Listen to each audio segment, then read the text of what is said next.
नमस्कार दोस्तों, स्वागत है आपका आनंद स्टडी पॉइंट अलीगंज में। आज हम साइंस में आपको बताएंगे दर्पण के बारे में। दर्पण किसे कहते हैं, दर्पण कितने प्रकार के होते हैं और क्या होते हैं। ठीक है, तो चलिए देखते हैं। देखिए, दर्पण क्या होता है, दर्पण किसे कहते हैं।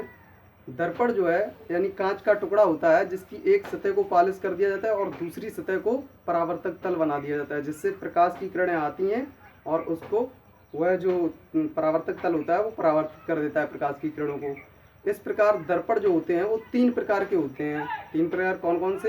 एक तो समतल दर्पण, दूसरा गोलीय दर्पण और तीसरा क्या होता है, परवलयाकार दर्पण। ठीक है बच्चों, कितने प्रकार के होते हैं दर्पण? दर्पण तीन प्रकार के होते हैं। नंबर 1 समतल दर्पण, नंबर 2 गोलीय दर्पण और नंबर 3 परवलयाकार दर्पण। ठीक है, तो आइए देखते हैं कैसे होते हैं परवलयाकार और ये तीनों दर्पण के प्रकार। ठीक है बच्चों, पहला क्या होता है? पहला होता है आपका समतल दर्पण। पहला क्या होता है? पहला होता है आपका समतल दर्पण। समतल दर्पण किसे कहेंगे? वह दर्पण जिसका परावर्तक तल समतल हो। क्या? वह दर्पण जिसका परावर्तक तल समतल हो उसे हम समतल दर्पण कहते हैं। दूसरा आपका होता है गोलीय दर्पण। तो गोलीय दर्पण क्या होता है? वह दर्पण जिसका परावर्तक तल गोलीय हो। नंबर 3 परवलयाकार। परवलयाकार क्या होता है? वह दर्पण जिसका परावर्तक तल परवलयाकार हो। ठीक है, चलिए आइए अब इन तीनों की परिभाषाएं देखते हैं क्या। तो समतल दर्पण क्या होता है? वह दर्पण जिसका परावर्तक तल समतल होता है, समतल दर्पण कहलाता है। देखिए, ये आपका समतल दर्पण है, मतलब एकदम प्लेन होगा। समतल दर्पण को इंग्लिश में बोलते हैं प्लेन मिरर। ठीक है, तो ये किरण आई और नियमित रेगुलर होता है, नियमित परावर्तन होता है इस पर। नियमित और अनियमित दो प्रकार के परावर्तन होते हैं। परावर्तन आपको मैं पहले ही पढ़ा चुका हूँ। तो समतल से जो भी होगा यानी एक समान तल होगा, एकदम चिकना तल होगा, उसे बोलते हैं समतल। और जो मतलब उसी पे होता है आपका नियमित परावर्तन। और अनियमित तब होता है जब खुरदरा मतलब पृष्ठ हो। पृष्ठ कैसा हो? खुरदरा हो। ठीक है बच्चों, तो अब देखते हैं गोलीय दर्पण। तो बच्चों, गोलीय दर्पण क्या होता है? वे दर्पण जिनका परावर्तक तल गोलीय होता है उन्हें हम गोलीय दर्पण कहते हैं। ये बच्चों दो प्रकार के होते हैं। कौन सा? एक तो अवतल दर्पण होता है और एक उत्तल दर्पण। इनके बारे में हम आगे चर्चा करेंगे, लेकिन अभी आपको बता दें तो इसका क्या होता है, मतलब ये होते हैं गोलीय दर्पण, यानी जिनका पृष्ठ जो होता है यानी गोल परावर्तक तल जो होता है वो कैसा होना चाहिए? गोलीय होना चाहिए। तो ये दोनों हमारे उदाहरण किसके हैं? गोलीय दर्पण के। ठीक है बच्चों, अब तीसरा होता है परवलयाकार दर्पण। आइए परवलयाकार दर्पण की परिभाषा जानते हैं। नंबर 3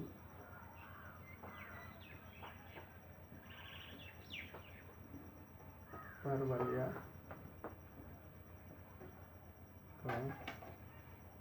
दर्पण।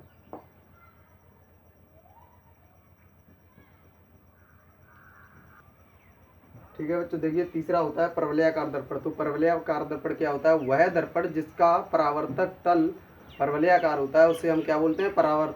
परवलयाकार दर्पण कहते हैं। ठीक है, तो ये आपका परवलयाकार दर्पण का प्रकार।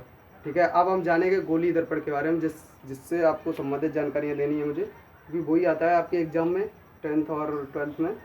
तो चलिए उसके आपको बताते हैं हम गोलीय दर्पण क्या होता है, कितने प्रकार। दो प्रकार का होता है गोलीय दर्पण।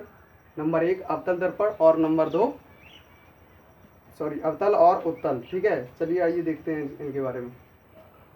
ठीक है बच्चों, गोलीय दर्पण के बारे में हम जानेंगे। गोलीय दर्पण दो प्रकार के होते हैं, एक उत्तल दर्पण और एक अवतल दर्पण। तो हम सबसे पहले जानेंगे अवतल दर्पण के बारे में। अवतल दर्पण कहते किसे हैं? यानी वह दर्पण जिसका बाहरी तल जो होता है उभरा हुआ होता है और अंदर वाला जो है परावर्तक तल होता है। यानी बाहरी तल क्या होता है? पॉलिशदार, जिसपे उभरा हुआ तल होता है। इस तरीके से आपको मैं बना के दिखाऊं तो यहाँ पे बना रहा हूँ। ठीक है, ये जो है आपका दर्पण है, इसका जो बाहरी तल है ना, इस पे तो ये पॉलिश कर दी जाती है। क्या कर दी जाती है? पॉलिश कर दी जाती है। लेकिन जो अंदर वाला तल होता है, ये जो अंदर वाला तल है ये आपका परावर्तक तल होता है। क्या होता है? ये परावर्तक तल।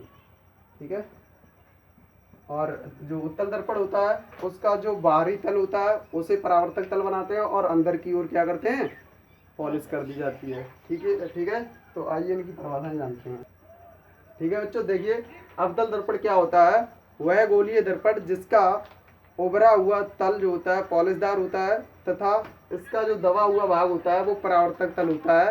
यह जो है अवतल दर्पण कहलाता है। देखिए ये आपका अवतल दर्पण है, और इसका जो उभरा हुआ भाग है इस पर पॉलिश की गई है, और ये जो अंदर वाला पृष्ठ है ये आपका परावर्तक तल है। ठीक है। और आपको एक बात बता दूं, ये अवतल दर्पण जो होता है वो क्या करता है, यानी जितनी भी, मान लीजिए यहाँ पर मैं बना रहा हूँ फिर से, तो ये आपका मुख्य अक्ष है, और ये मुख्य अक्ष के समांतर आने वाली किरणों को क्या करता है, ये दर्पण से टकराने के बाद इस तरीके से वापस लौटा देता है। ठीक है, इस तरीके से, यानी सभी फोकस से होकर गुजरेंगी। कहाँ से होकर गुजरेंगी, फोकस से होकर गुजरती हैं, यानी एक फोकस पर केंद्रित करता है, एक फोकस पर केंद्रित करता है। इसका मतलब ये कैसा दर्पण होगा, अभिसारी या अपसारी। अपसारी दर्पण उसे कहेंगे जो किरणों को पसारे, मतलब पसारी, मीन्स आई, और पसारी मतलब पसारना, मतलब फैलाना। ठीक है, आए और उसको फैला दे, उसे बोलते हैं अपसारी दर्पण, अपसारी। और जो इकट्ठा करे, तो बच्चों देखिए ये इस तरीके से आ रही थी, और ये मुड़ मुड़ के कहाँ से जा रही है, सारी की सारी एक ही पॉइंट से गुजर रही हैं। इसका मतलब ये पसार रहा है या एकदम इकट्ठा कर रहा है, इकट्ठा कर रहा है एक पॉइंट पे। ठीक है, तो ये आपका जो अवतल दर्पण होता है वो कैसा होगा, अभिसारी दर्पण होगा। यानी कि अवतल दर्पण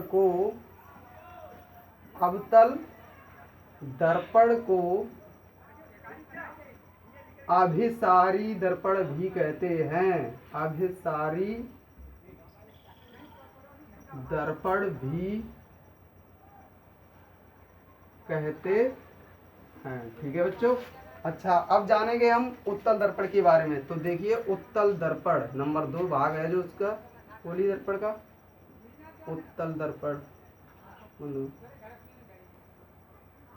ठीक है दोस्तों, तो ये उत्तल दर्पण क्या होता है, वह गोलीय दर्पण जिसका उभरा हुआ भाग परावर्तक तल होता है तथा दबे हुए भाग पर पॉलिश होती है, उत्तल दर्पण कहलाता है। इसे अपसारी दर्पण भी कहते हैं। अपसारी का मतलब होता है आ मतलब आई, मतलब प्रकाश की किरणें आई, और पसारी मतलब उनको फैलाना, है ना।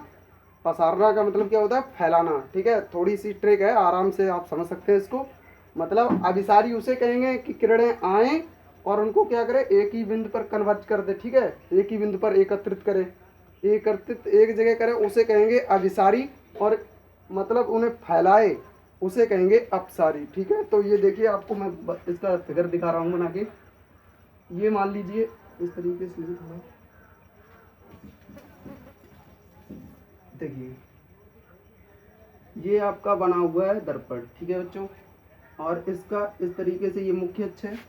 तो यहाँ से ये देखिए, इसका जो पॉलिशदार ये होगा, इधर अंदर की ओर क्या होना चाहिए, पॉलिश। यही लिखवाया ना बच्चों, दबे हुए भाग में पॉलिश होती है। और जो इधर का ये आपका जो बाहर वाला पृष्ठ है ये होता है परावर्तक तल। क्या होता है बच्चों, परावर्तक तल। तो यहाँ से मान लीजिए प्रकाश की किरण इस तरीके से गई, तो वो यहाँ इधर क्या करेगी, इस तरीके से फैल जाएगी। इधर से गई लेकिन इधर वापस, यहाँ से फिर गई तो यहाँ से फिर वापस।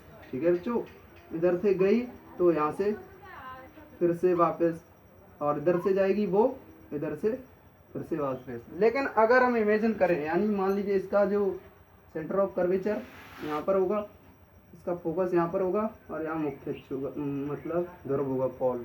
ठीक है, तो यहाँ से हम अगर देखें तो हमने क्या बताया, मुख्य अक्ष के समांतर जो आने वाली किरणें होती हैं वो फोकस से होकर गुजरती हैं। यानी इस तरीके से हम डेड डैश इमेजिन करें तो ये इस तरीके से यहाँ से गुजरनी चाहिए थी, और ये भी ये यहाँ से गुजरनी चाहिए थी, और ये इस तरीके से ये फोकस से गुजरनी चाहिए थी, ये फोकस से।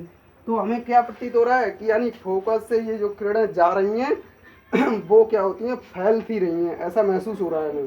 ठीक है बच्चों, तो ये आपका होता है उत्तल दर्पण। क्या होता है, उत्तल दर्पण, जिसे हम इंग्लिश में बोलते हैं कॉन्वेक्स मिरर। उत्तल दर्पण, कॉन्वेक्स मिरर। ठीक है बच्चों, ये आपतित किरण है, और ये जो है यहाँ से ये फैला रहा है। देखो इस तरीके से किरण गई और इसने क्या किया, इधर टकराई, इस पर परावर्तित हुई और फैला रहा है। देखो चारों तरफ फैला रहा है, तो इसे हम क्या कहेंगे, अपसारी दर्पण कहेंगे। ठीक है, ठीक है दोस्तों, आशा करता हूँ आपको ये बहुत अच्छे से समझ में आ गया होगा।